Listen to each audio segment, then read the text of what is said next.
you know, she's anxious. You could tell, you know, a couple of shots, you know, she was a little bit rushed, but she just gives us a different presence, you know, at both ends of the floor, defense and offense, and saw a little bit of everything today, you know, handling the ball a little bit, posting up a little bit, blocking a couple shots. I thought she did a little bit of everything, and I'm happy for her. I think she's not gonna surprise anybody. Everybody expects her to be great, but I think she's gonna be really, really good for us. I'm not in love with some of the things she does in practice, because I like where we're going with her. You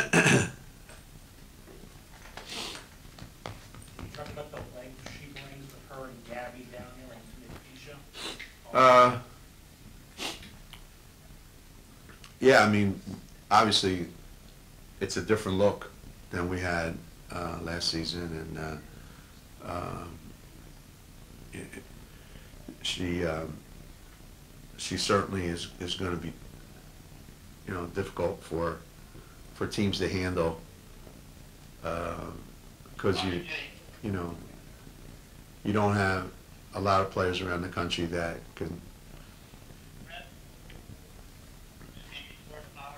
can be that way around the basket and then go out and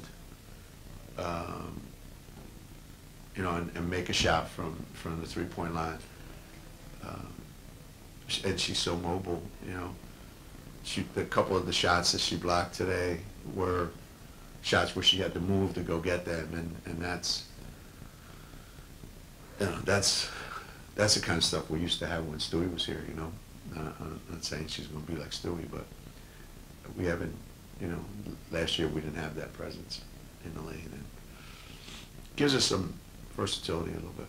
Between your first practice and your first game out here, Lou out in front, getting the ball at the front of the break, what I have in her first 2 years, is that the next stage of her development to get those easy passes? I mean, obviously whenever we play, one of the focal points of every team is how they guard Lou. You know, it's probably how they start their scouting report, you know. So it's not easy to get a lot of open looks. Lou's got to work really, really hard to get those. So the more we can get her out on the open floor, the better, you know. And Crystal's pretty good at getting people the ball, as you saw tonight. So the kids know that. So they run out and they're looking for stuff. And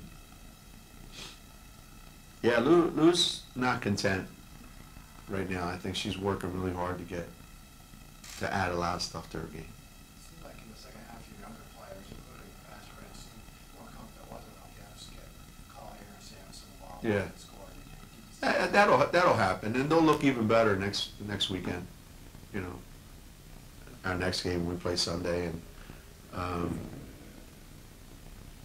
this always happens in the preseason. You know, as the games go on, they get a little bit better and better.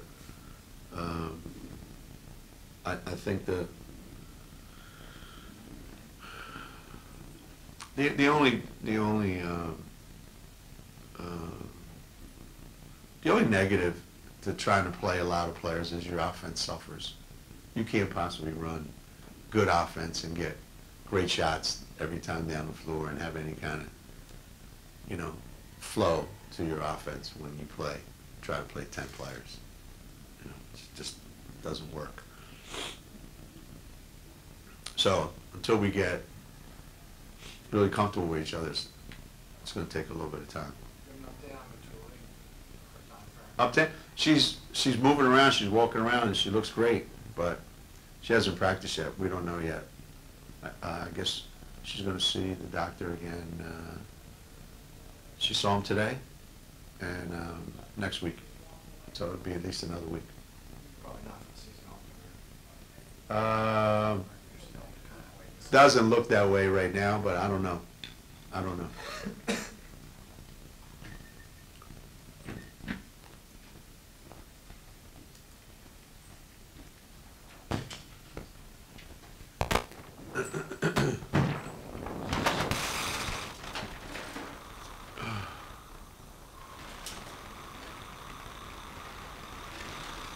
What?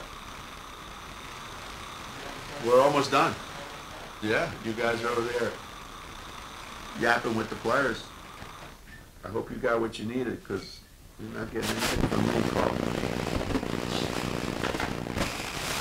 Go ahead. Tell me what you want. What did they say anyway? How could they talk that long? Seriously. 4? That's more she's had the whole preseason.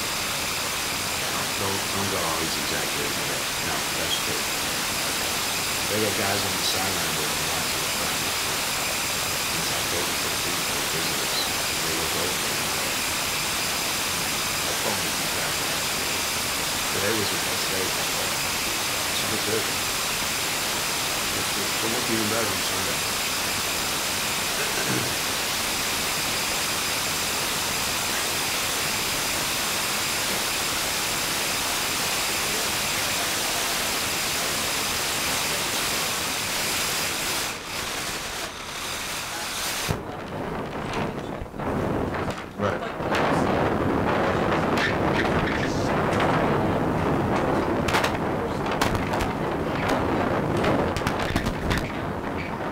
Yeah, because it moves everybody out of their natural spot.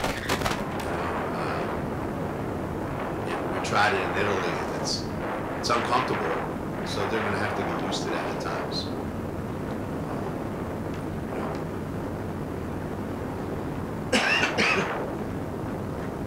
That's why sliding Crystal in there is so easy, because you don't change the other 4 from where they are comfortable being. Then when Azrael comes in the game, that changes the dynamic. People moved around to different spots before, which is not bad. It's not a bad thing. We've changed, we made some changes offensively that gets us, more comfortable in those spots. But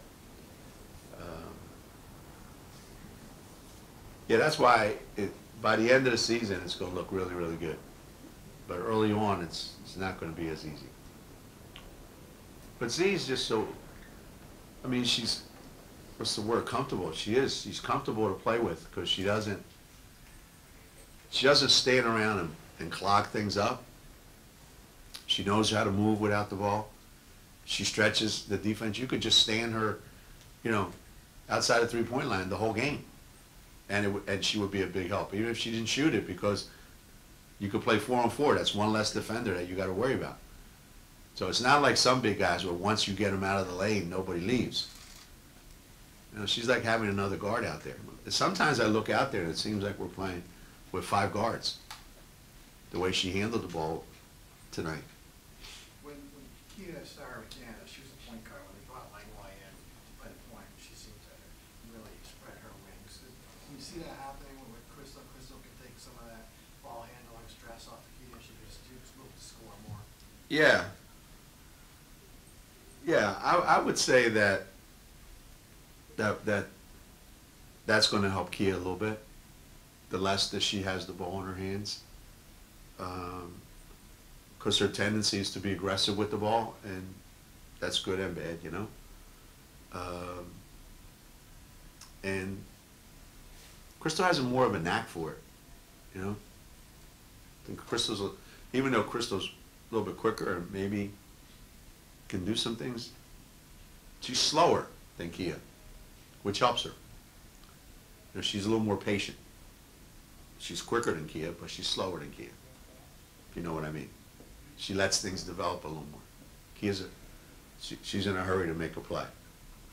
So her, when she catches it, trying to create for herself is a lot better than her having to be responsible for everybody else. Does Crystal look for a shot as much as you'd like, or is that? Crystal? Yeah. I mean, she will. She will. I thought tonight, how many did she take tonight? 5? Yeah. Yeah, that, she'll take a lot more than that once we get going, you know. I think initially, you know, you're trying to keep everybody engaged and busy running the offense and over, but the danger when you have a point guard that can score, like, you know, she's making threes, she's getting in the lane, the danger is that they then start to dominate the ball and everybody else is dependent on her.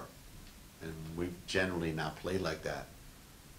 So it's going to be, you know, how do I manage that for her? That she's going to have to figure that out, and she will. Geno, Katie was talking about trying to become a better defender. Yeah. What are you seeing from her Yeah. so far this year? Yeah, she's a better basketball player right now than she was last year at this time. And, you know, we talk about that a lot. There's a big difference between shooting the ball well and playing well. And some guys think, well, if I make enough shots, coach will keep playing me. That's really not the case. If you play well and don't make as many shots, you're probably going to play just as much. You know, and if you make shots like Lou does and you play, then you know, you become a pretty good basketball player. And you know, she rebounded a little more today. I mean, you know, you got to take everything with a grain of salt. I mean, you know, we were playing a team that was overmatched at every position, so you got to. But you know, we'll know more Sunday. We'll know more next weekend in Columbus. You know what? Is that the hardest thing for them to buy into, you know, playing good defense? Is it hard for them to buy into that? Yeah, like why is it the hardest? Yeah. thing? Yeah, generally it is. I mean, it's always hard to get kids to play on the defensive end because we don't recruit bad offensive players, generally speaking. I mean, that last group that was out there for 4.5 minutes, that was a bad offensive team. So they were all really good offensive players coming out of high school, so, you know, we coached them into oblivion those 4 minutes, whatever. But, you know, the kids that come out of high school, they're good offensive players. So to get really good offensive players, you're going to have to teach them how to play defense and really commit to playing defense. And we've always done a pretty good job of that. It's not easy, though. As I've said this before, I've never seen one kid sign a letter of intent and have a press conference and say, I'm going to Connecticut because I want to be the best defensive player in the country. Yeah, right. So getting them to play defense, not an easy task. But the flip side is if you've got 7 or 8 really good offensive players, the ones that don't want to play defense, you have a solution for that. You know, could you, One or two more.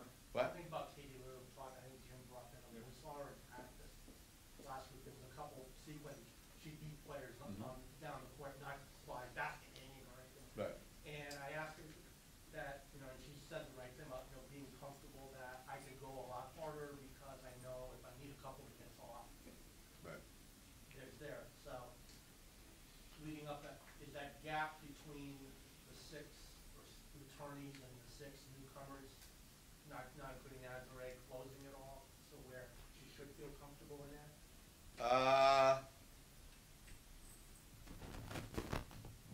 Not yet. Not yet. I think, you know, right now, if you look at our team, we're going to have to do a good job of managing how many minutes everybody plays, but that doesn't mean that 10 or 9 players are going to play enough minutes to make everybody happy. So that's just a fact of life.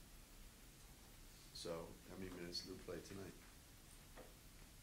31. Is that going to be for the season? I don't know.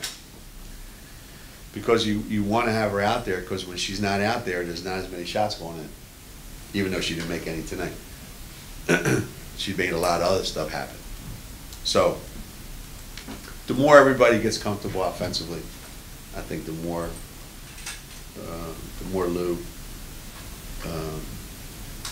doesn't have to feel like she's carrying the whole weight of every, you know, of every perimeter shot. So this helps when Kia makes a bunch. But Lou's better. That's all I can say. Lou's better. She's better now. She's better now than she used to be. Five on the last one? Yeah, Geno, I may have come late, I may have missed the beginning. Could you speak to what Stewie did this week in the thing in the Players Tribune?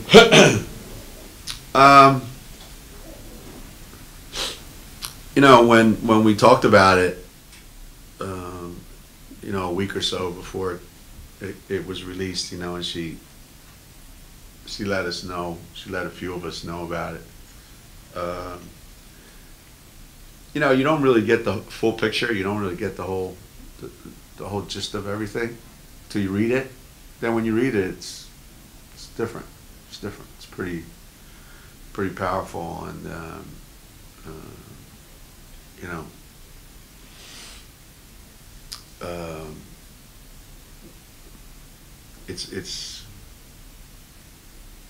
it's not easy, you know, to.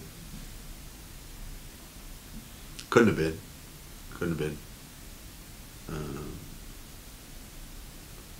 But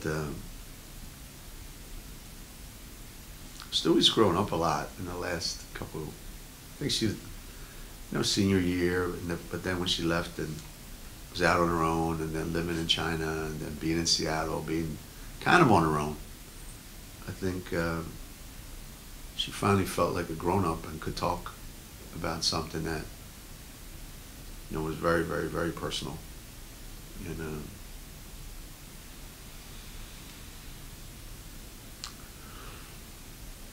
it was, you know, you hear about it when it happens to adults, you know, and it makes you shake your head. But when it happens to like kids, that's a whole nother layer of difficulty, I think. I'm proud of her. She's grown up a lot, and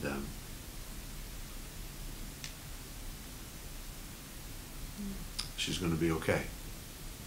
She's going to be okay. She's going to be better than okay. Ba, ba, ba.